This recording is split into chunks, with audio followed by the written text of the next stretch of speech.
हमारा आज का ये विश्लेषण प्राचीन भारत के लैटर वैदिक पीरियड के बारे में है। इस चर्चा के जरिए हम उन सामाजिक और आर्थिक कारणों को समझेंगे जिन्होंने उस समय के पूरे सामाजिक ढांचे को पूरी तरह से हिलाकर रख दिया था। तो सीधे इसमें डाइव करते हैं। एक ऐसी स्थिति की कल्पना करनी चाहिए जहां सदियों से चली आ रही प्रथाएं अचानक टूटने लगें। छठी शताब्दी ईसा पूर्व यानी 6th सेंचुरी बीसी में ठीक ऐसा ही कुछ हो रहा था। अचानक से प्राचीन भारतीय समाज में बस एक या दो नहीं बल्कि 62 नए धार्मिक संप्रदाय उभर कर सामने आए।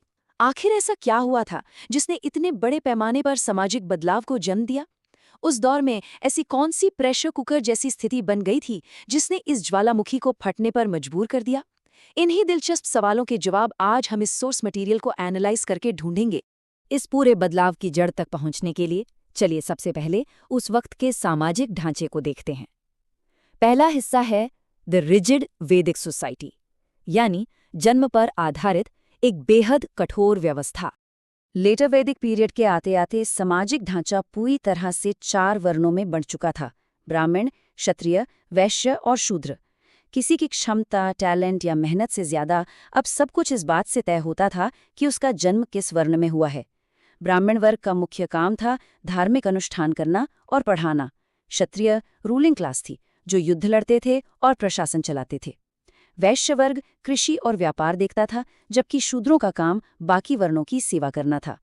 यहाँ सबसे ध्यान देने वाली बात यह है कि टैक्स चुकाने का पूरा बोझ मुख्यतः वैश्य वर्ग के कंधों पर ही डाल दिया गया था। और अगर शिक्षा की बात करें तो वेदों को पढ़ने का अधिकार सिर्फ ऊपर के 3 वर्णों को था, जिसमें भी ब्राह्मण वर्ग को सबसे ज्यादा विशेषाधिकार प्राप्त थे। अब इन वर्णों के बीच का अंतर सच में चौंकाने वाला था। एक तरफ ब्राह्मण वर्ग था, जिसे उपहार और दक्षिणा मिलती थी, उन पर किसी तरह का कोई टैक्स नहीं था और उन्हें किसी तरह का दंड या पनिशमेंट भी नहीं दिया जा सकता था।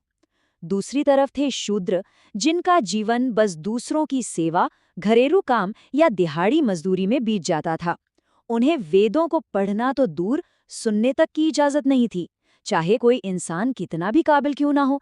इस जन्म आधारित व्यवस्था ने आगे बढ़ने के सारे रास्ते पूरी तरह बंद कर दिए थे। जाहिर है, ऐसी स्थिति ने समाज में एक भारी असंतोष पैदा कर दिया। इस घोर असमानता का नतीजा क्या निकला, ये हमें लाता है दूसरे पहलू पर: क्षत्रिय पुशबैक अगेंस्ट ब्राह्मण्स, यानी शासकों द्वारा सम्मान की मांग। ये असंतोष सिर्फ निचले वर्गों तक सीमित नहीं था। रूलिंग क्लास यानी क्षत्रियों में भी गुस्सा तेजी से पनप रहा था।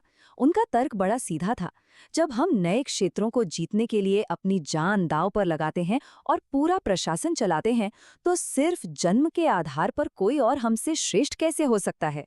ये वाकई एक बहुत वाजिब सवाल था। क्षत्रिय अपना खून बहा रहे थे, पूरा सिस्टम चला रहे थे, पर समाज का सबसे ऊंचा दर्जा ब्राह्मण वर्गों को मिला हुआ था, जिन्हें टैक्स तक नहीं देना होता था। ये विडंबना क्षत्रियों को बिल्कुल बर्दाश्त नहीं हो रही थी। तो ये असंतोष सिर्फ अंदर ही अंदर नहीं सुलग रहा था। छठी शताब्दी ईसा पूर्व आते आते इसने एक औपचारिक विरोध यानी एक प्रोटेस्ट मूवमेंट का रूप ले लिया। क्षत्रियों ने ओपनली चैलेंज करना शुरू कर दिया कि सिर्फ जन्म से ही कोई व्यक्ति महान नहीं हो सकता। उन्होंने इस पूरी सामाजिक व्यवस्था को ललकारा जो उन्हें ब्राह्मणों से नीचे दर्जे पर रखती थी। अब इस कहानी में एक और नया ट्विस्ट आता है। तीसरा पहलू है आयरन, एग्रीकल्चर एंड एनिमल्स, एक आर्थिक विचारधाराओं का टकराव। मगध के इलाके में उस वक्त एक आर्थिक और तकनीकी क्रांति हो रही थी। इसे एक चेन रिएक्शन की तरह समझते हैं। स्टेप 1, मगध में लोहे यानी आयरन की नई खोज हुई।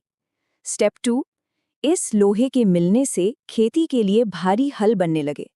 स्टेप 3, अब इन भारी हलों को खींचने के लिए बैलों की बहुत ज्यादा जरूरत पड़ने लगी। और यहीं से शुरू होता है स्टेप 4, जो कि सबसे अहम मोड़ है। वैदिक परंपराओं में उस समय पशु बलि का काफी चलन था, जिसमें बैलों की बलि भी दी जाती थी। अब यहाँ एक सीधा टकराव था। कृषि को आगे बढ़ाने के लिए बैलों को बचाना बहुत जरूरी था, जबकि पुरानी धार्मिक प्रथाएं उनकी बलि मांग रही थी। आर्थिक तौर पर ये पुरानी परंपराएं अब बिल्कुल भी सस्टेनेबल नहीं रह गई थी।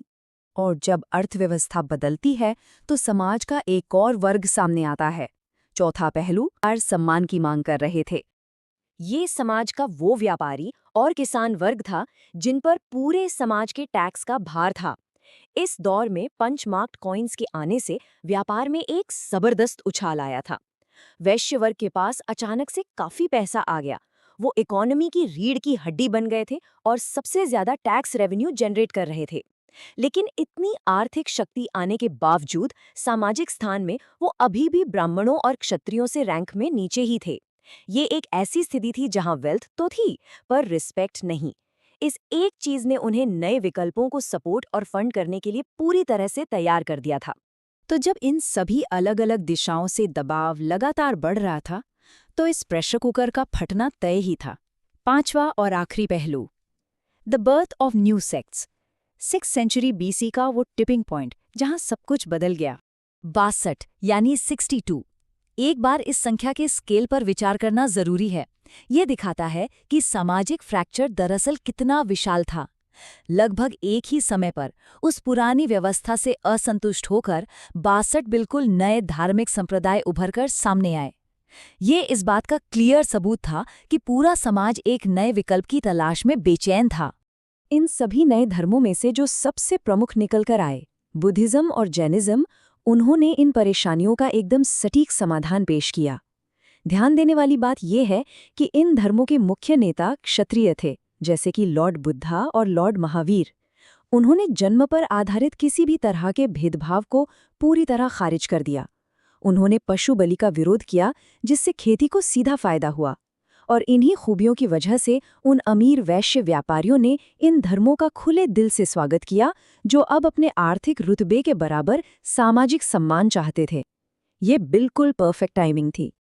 आखिर में एक विचारोत्तेजक सवाल पर गौर करते हैं। कैसे आर्थिक और सामाजिक असमानताएं अनिवार्य रूप से नए सांस्कृतिक क्रांतियों को जन्म देती हैं? जब किसी स्थापित सिस्टम में क्षमता से ज्यादा सिर्फ और सिर्फ जन्म को मायने दिया जाने लगे, तो बदलाव आना तय है। 6th सेंचुरी BC का ये पूरा दौर इस बात का जीता जागता ऐतिहासिक प्रमाण है कि समाज हमेशा आगे बढ़ने के नए रास्ते बना ही लेता है। ये पूरी प्रक्रिया सच में काफी सोचने पर मजबूर करती है। आज के इस ऐतिहासिक विश्लेषण में जुड़ने के लिए बहुत बहुत धन्यवाद। आशा है ये चर्चा काफी लाभदायक रही होगी।